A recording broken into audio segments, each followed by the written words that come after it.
All right, ladies, this is Alex from mindfulattraction.org, and no, 2.0.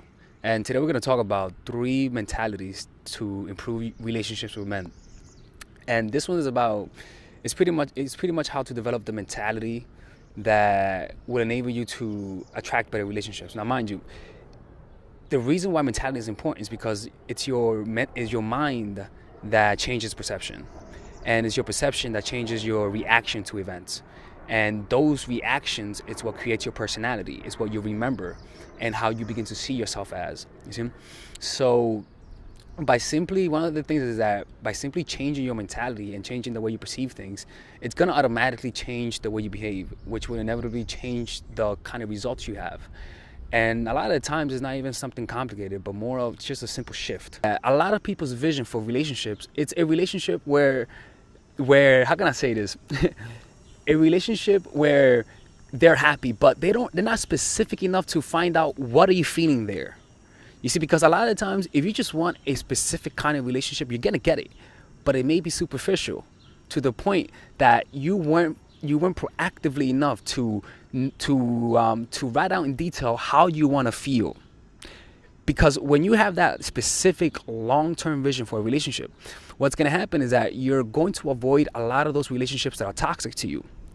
For example, if you just say, I want a relationship with a guy that has a house and all that sort of stuff. Okay, fine. But then how do you feel? Are you happy in it? I mean, how's the relationship? Are you the one that's needy? Is he the one that's needy? Are you both happy? Are you both self-sustaining? Are you both like having unhealthy attachment to each other? That forces you to be specific, because what's going to happen is then you're going to notice the qualities in you that will hinder you from making that happen. Because a lot of the times it's not even about the person, it's about you, because you're the one who makes a choice. You're the one that's picking the people, you know? So by being specific about how you want not just the relationship to look, but the dynamics, the inner dynamics, how you going to feel. How are you going to feel? What are you going to accept? What are you not going to accept? By having those specific barriers, saying, you know what, I'll accept this, but I won't accept this. And sticking to them. What's going to happen is that when the moment comes and you feel bad and then something bad happens, if you weren't aware of that specific boundary that you should not cross in relationship, or else you're going to dump them, you're going to make a decision based on reaction. You're going to say, you know what, fuck that shit. I'll take them. I don't care. I need to be happy. But now, since you know what, I promised myself I would never get into this kind of relationship, and you kind of know, like logically, you're gonna make a better decision based on that. All right, keep going. So the second one is have a wider perspective. This is a big one. You got to be able to look beyond your own needs, wants, and fears. That includes culturally speaking. For the most part, we usually have our own desires for relationships, our own fears. And a lot of the times, those fears paint other people as threats when otherwise they're not really threats. Fear usually enhances the enemy and reduces your ability to defend yourself. It makes people paranoid. If you notice, a lot of people who go crazy is usually because of fear of something. Now, we usually have fear because we need it in the wild. Like I said earlier, we need fear because fear is what gives us the adrenaline rush, that when we see the threat that we were anticipating, it gives us the energy to run away. The problem is that mechanism is not really needed much in these kind of days. And also the problem is that if you continue to be in a state of fear, it kind of jades you, it hinges you, it really fucks up your neurochemistry. But that's how most people live. They live in fear, underlying fear, not direct, but more of a more complex manifestation of fear. That when you're looking at it from the outside, you say, "Oh, she's just being needy," or he's just an outgoing person. But in reality, if you look deep down, they fear not getting attention. They fear being noticed. They fear this or that. Usually, fear runs the world, unfortunately. The emotions paints the facts. The emotions is what interprets the facts. So it doesn't matter what tends to happen. If you have a certain emotion, your emotions is only going to let you interpret whatever reflects the vibrational frequency of that emotion, if that even makes any sense. So that causes people to not have empathy, to not understand their partner, because they're all wrapped up in their own fear. And usually you think you're angry at them, but in reality you're just unhappy. You think that they're making you mad, but in reality you're just finding an excuse to lash out whatever's inside of you, and you're redirecting that anger towards somebody else.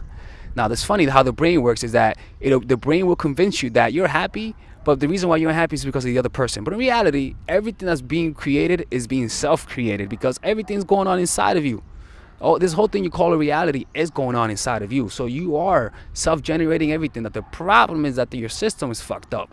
Your system is made to generate an environment that's not really here anymore, which is constant threat. All right, the third thing is watch out for defensiveness and the need to be right. That's the third part of having a healthy relationship. It's pretty much what I like to do is anytime you notice yourself being defensive, you feel that urge, like, oh fuck, no, fuck that, I'm right, or fuck that, I hate when people think this. Like, anytime you say I hate when people think this, I hate when people think that, any annoyance is a sign of defensiveness. So if you just become aware of the moments where you are defensive, like just feeling defensive in any sense of the way, or watching the television channel and you watch something that you don't like, you feel that surge of emotions, like, oh fuck that shit. Or like you see you watch you're talking to someone, somebody blames you for doing something, you feel that defensiveness, you observe it. Why? Because if you allow that emotion to, if you feel the emotion then act, what's going to happen is that emotion is going to act through you, and it's going to change the way you perceive the events. It's going to give you a false representation of reality. You're going to see the world through a squinted gaze, through fog of emotions. You're not going to see reality. And so that's going to give you a biased perspective. People are going to feel they have a biased perspective. And people, as a result, are not going to respect your opinions. Because when somebody knows that you have a biased opinion, or that you always think that way, they're not going to fucking listen to you. They listen to people who are unbiased. And let me tell you something, being unbiased is something that cannot be faked. You could tell when someone's unbiased. You just cannot fake that. Because the stuff is always coming through. Your opinions are always coming through. People are not stupid. They'll see through your contradictions. But noticing the times when you are defensiveness and just noticing it is going to put you a step ahead of most people. Because most people are not even aware of the defensiveness, because they always think they're right. But when you become aware of your defensiveness, it causes you to always ask yourself, maybe I'm wrong. Now, you may not be wrong, but the simple fact that you are open enough to ask that is enough. Enough for people to respect your opinion, because they can sense that you understand their perspective. A lot of times people just don't want to be right. People just want to be understood. And you will never understand people when you are defensive. And people will never feel understood when they feel that you're being defensive. You could feel someone's defensiveness from a mile away. You really could. It's called passive aggression. But yeah, and that's a lot of the times that's what causes people to always attract bad relationships, or not because you can't get them, but because you keep losing on the good ones, because you keep self-sabotaging yourself because of that emotion. And what tends to happen is that it's not that the relationship fucks you up, but more is that the emotion itself scars you. It's a lot. It's a lot on the human brain, especially when you derive your sense of self based on relationships, right? And when you're not successful at it, and you see other people being successful because they take that picture on Facebook, you feel that inadequate, and that continues the pattern, and that causes you to feel even more inadequate, which will inevitably recreate those events that feeds that emotion, right? And that pretty much goes down to changing the self-image and changing the way you perceive yourself. And if you want a book on that, the book Psycho-Cybernetics by Maxwell Maltz talks about that, on how to change your self-image by changing the servo mechanism. And The Power of Now by Eckhart Tolle is also good on that. And yeah, that's pretty much it. Anyways, take care. Bye-bye. All right, ladies and gentlemen, if you guys ever want to learn how to use your feminine energy to influence people, learn how to use your masculine energy to become more assertive, and also learn how to blend both energies to improve your dating life, your spiritual life, honestly, your relationship life, your family life, your career life, this is the course for you. If I had to make a course for my nieces, I have two nieces, one is 19 and one is 15. 16. Holy shit. Oh my God, he's a bad fucking uncle. He's a bad uncle. Get him. Shut up, Melissa. You should get this course, right? And this is the course that I will make for them. So, for example, watch the curriculum, right? In the first week, we're going to be showing you how to establish a strong masculine foundation without letting it hurt your feminine energy. This masculine foundation is a source of who you are, right? It's your bodyguard. Without this, whatever feminine energy you create will be destroyed by the outside, because your masculine is your shield. So we'll talk about goal setting. We'll talk about how to develop a serious attitude.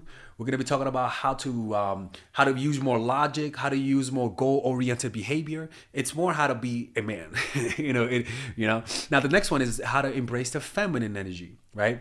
This one would teach you about how to minimize excessive masculine traits, developing self-awareness, healing abundant feminine energy, regulating your emotion, mastering voice qualities and facial expressions, surrendering control, and allowing pain to be felt. This is honestly, this will supercharge, like Kaioken, your masculine energy. After that, we have femininity in the workplace and how to be feminine in the workplace without letting people take advantage of you, and the nuances of how women on power should behave versus women who are subordinates in the workplace, and even the dress code. This is based on psychology, people. It's kind of insane. I'm actually excited about this one. The next week, we talk about navigating the labyrinth of male and female friendship. And this, a lot of women find confusing, so we talk about that. And how to identify envious friends, how to identify the good friends, how to keep male friends, and how to keep female friends. Week 5, we talk about how to release the burden of the past and stop and destroy mental projections. This is actually really powerful. And then week 6, we talk about how to increase your observational power so that you could read people better. And we have a bunch of bonuses. The course starts at $99, and you guys can pre-order the course today at $69 before it goes out. If you're watching this, most likely I'm in the meditation retreat, so I will be praying for all of you guys. And just click on the description down below of the video. Right there, you'll see it, and you could pre-order that course. It's gonna be out by the end of next month or the beginning of February of March. One of the two, people, because I have a 10-day retreat to do, and I want to finish the course after the retreat, because I think the ideas are gonna be so much better. All right, man. I'll see you guys later. Pre-order, man. I'm closing the channel.